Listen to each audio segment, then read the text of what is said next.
Olá, alunos! Eu sou a professora Marília e vamos começar mais uma aula de Química. Vamos lá?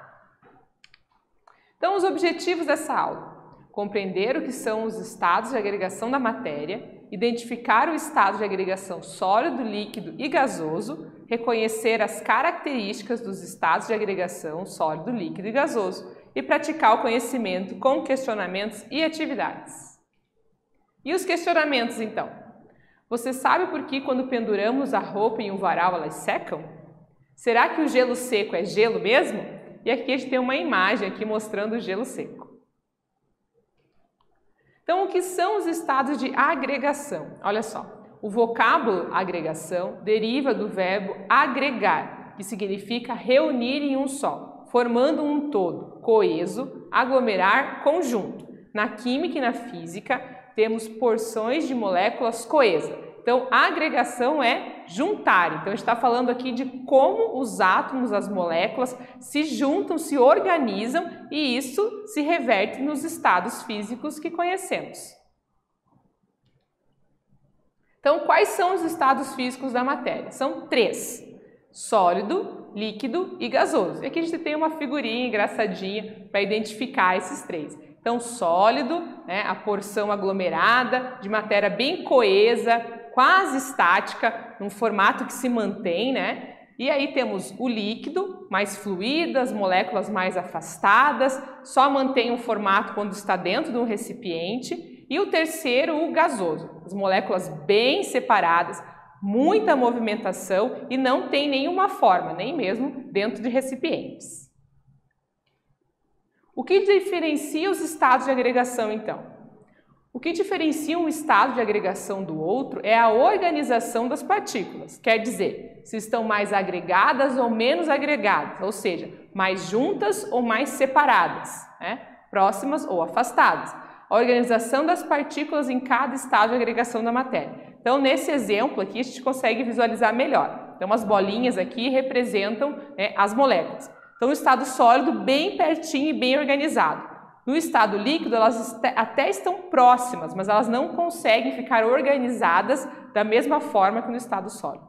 E o gasoso, elas estão bem separadas, então as moléculas bem longe uma das outras, sem nenhum tipo de formato. Então vamos falar um pouquinho sobre o estado de agregação sólido. Então o estado de agregação da matéria sólido apresenta as seguintes características: volume e forma definidos, isto é, a matéria resiste à deformação. Dentro de um sólido, os átomos ou as moléculas estão relativamente próximos ou rígidos, ou, em outras palavras, quase paradinhos.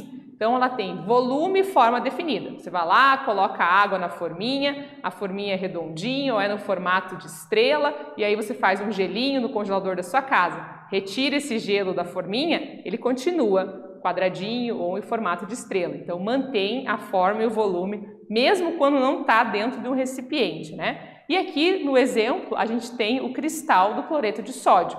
Então, se você olhar com bastante atenção o sal em casa, você vai ver, né? Ele tem cubinhos, cristalzinhos, né? Bem organizado. Por mais que ele seja um pozinho, tá? Então, na química, tudo que é pó também é considerado sólido. Às vezes, quando a gente ouve a palavra sólido, a gente imagina, né, um bloco de uma pedra, alguma coisa assim nesse sentido. Mas o pozinho, né, que é particulado lá, então, também é considerado sólido.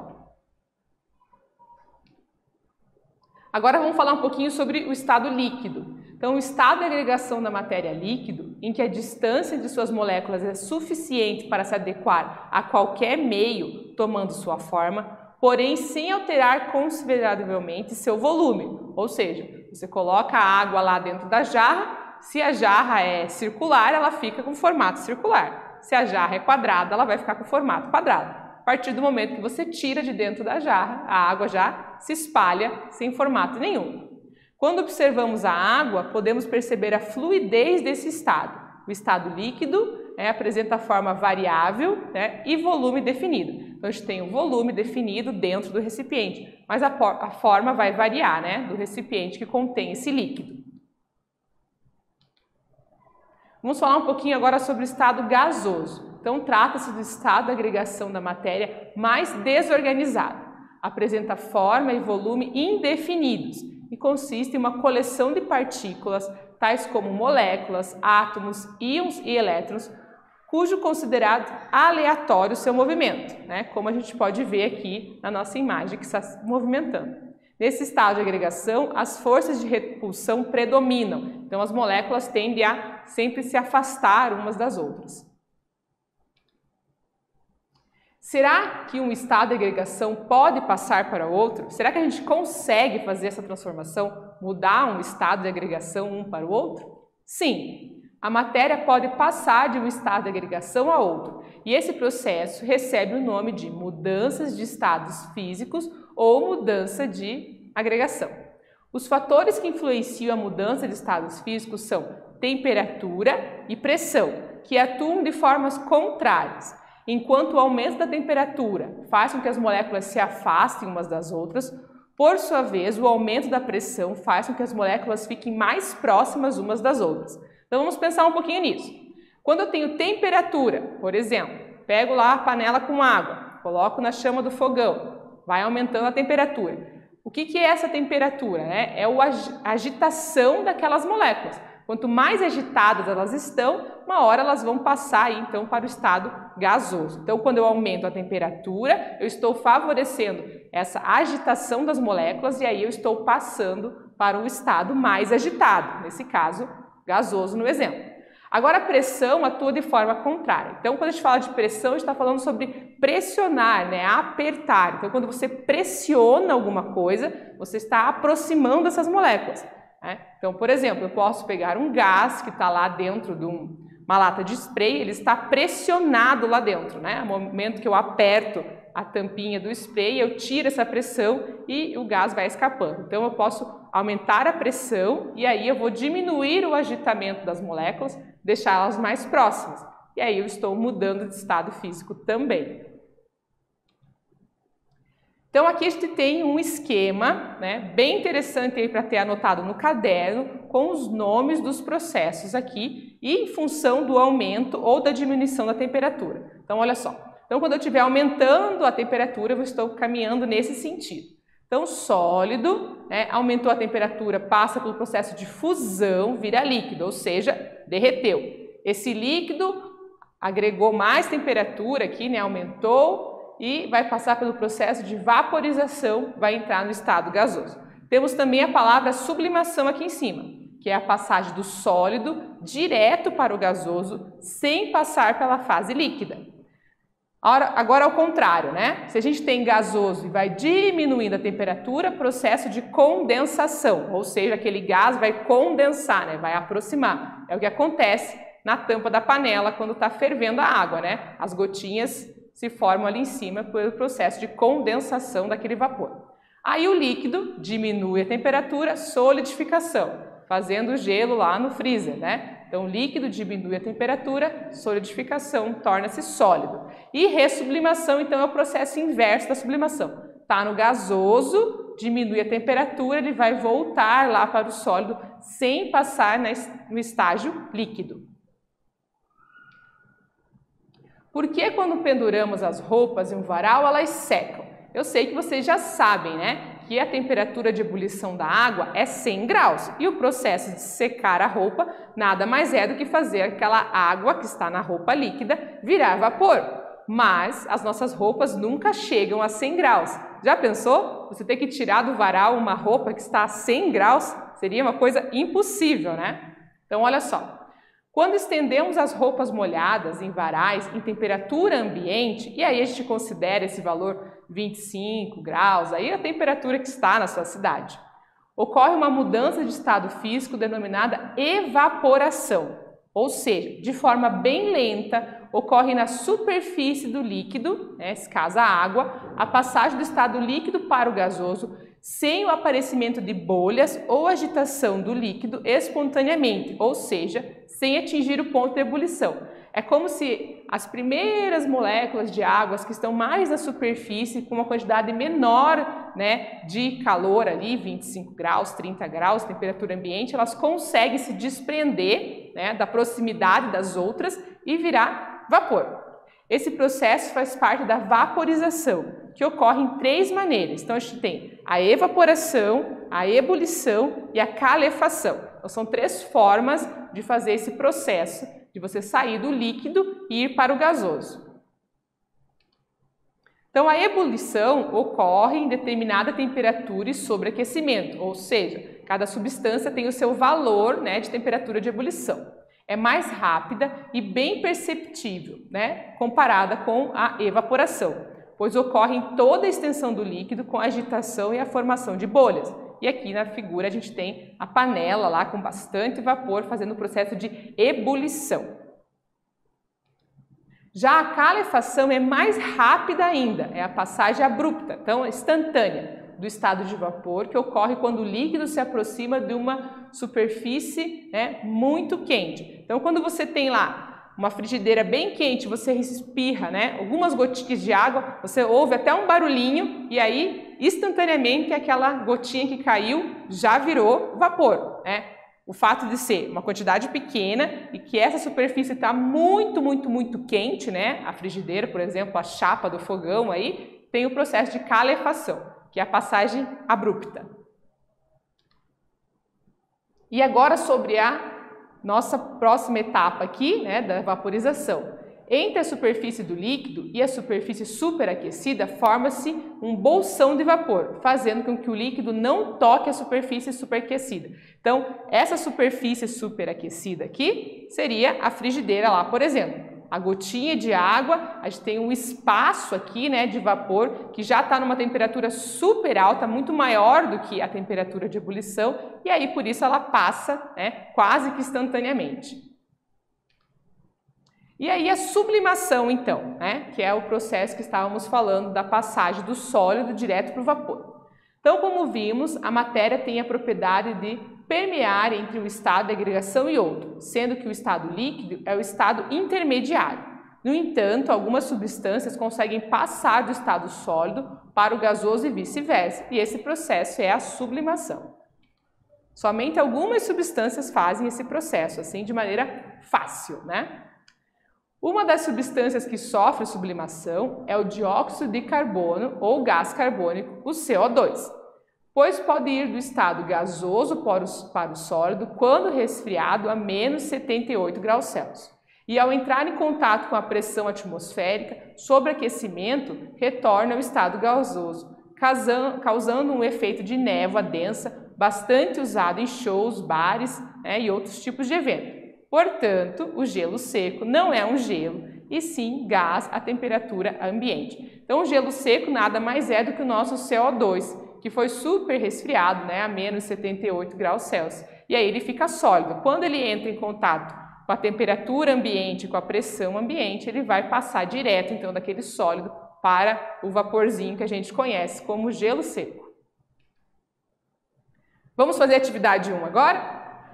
O período de seca é caracterizado pela ausência de chuvas, por isso também conhecido como estiagem. Em algumas regiões, a seca afeta a saúde dos moradores. Dentre as principais queixas está a dificuldade de respirar. Apresentamos aqui uma solução caseira para amenizar o problema. Espalhe pelos cômodos da casa recipientes abertos contendo água. Justifique o que acontece com essa água e por que esse método se torna eficaz nesse caso de estiagem. Agora é com vocês.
Vamos para a correção da atividade? Olha só, atividade 1, ele quer saber, né? O que acontece com a água que ficou nos recipientes aí, nas bacias espalhadas pela casa? O que aconteceu com ela? E por que que esse método aqui, né, seria interessante para melhorar a saúde das pessoas no momento aí de estiagem? Então, olha só. O ar seco favorece o ressecamento das vias aéreas e durante a respiração, o organismo precisa de água para umedecer o ar que entra no corpo. Sem a umidade, a mucosa, que ajuda a proteger o organismo de infecções, fica muito densa e não consegue limpar as vias aéreas corretamente. Assim, ao colocar recipientes com água no estado líquido, ocorre a passagem do estado líquido para o vapor. Deixará assim um ambiente úmido e ideal, né, para melhorar a respiração. Vamos para a atividade 2 agora? Olha só. Escreva ao lado de cada item a transformação de estado de agregação que ele representa. Então, número 1, uma pedra de naftalina deixada no armário. 2, uma vasilha de água deixada no freezer. 3, uma vasilha de água deixada no fogo. E 4, o derretimento de um pedaço de chumbo, quando aquecido. Agora é com vocês.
Vamos para a correção da atividade? Olha só, o exercício que é o nome, né, de cada uma das modificações que acontecem aqui. Então, olha só. Uma pedra de naftalina deixada no armário é o processo de sublimação. Então, a naftalina é uma dessas materiais aí que tem a capacidade de passar do estado sólido direto para o gasoso, sem passar pela fase líquida. Então, a bolinha de naftalina vai diminuindo de tamanho, vai evaporando, vai virando vapor, vai virando gás e nunca vai ficar molhado seu armário. Ela passa direto, então, do sólido para o gasoso.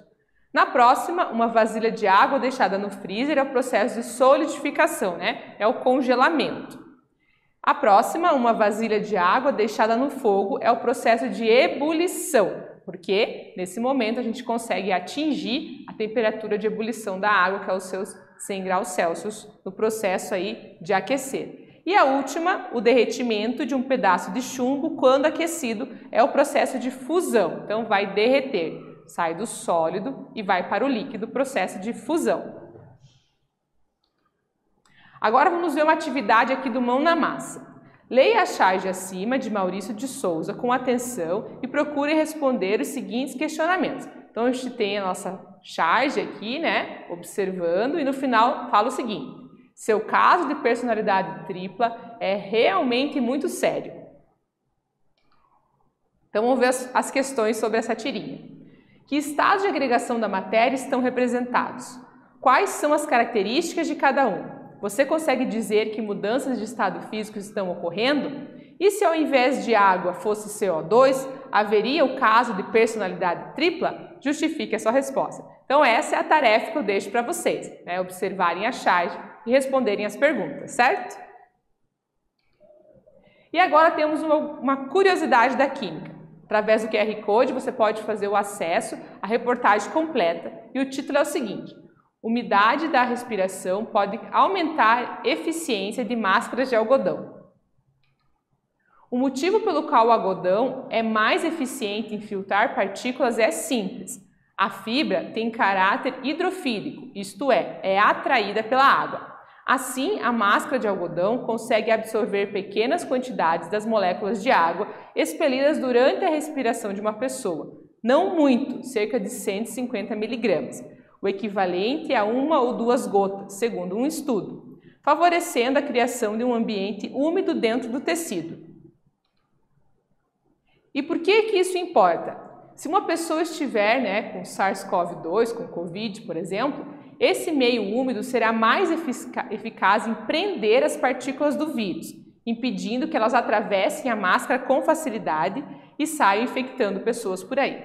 O mesmo não ocorre com tecidos sintéticos, que em sua maioria são de natureza oposta, ou seja, hidrofóbicos, não atraem a água. Interessante esse estudo, falando sobre o tipo de tecido que a gente usa na máscara, e o de algodão aí, através dos estudos, é um dos melhores, porque ele tem uma característica a mais, Esse contato com a água gera mais uma barreira para dificultar a passagem do vírus. O que estudamos nessa aula? Compreendemos o que são os estados de agregação da matéria, identificamos o estado de agregação sólido, líquido e gasoso, reconhecemos as características dos estados de agregação e praticamos o conhecimento com atividades. Espero que vocês tenham gostado e até breve!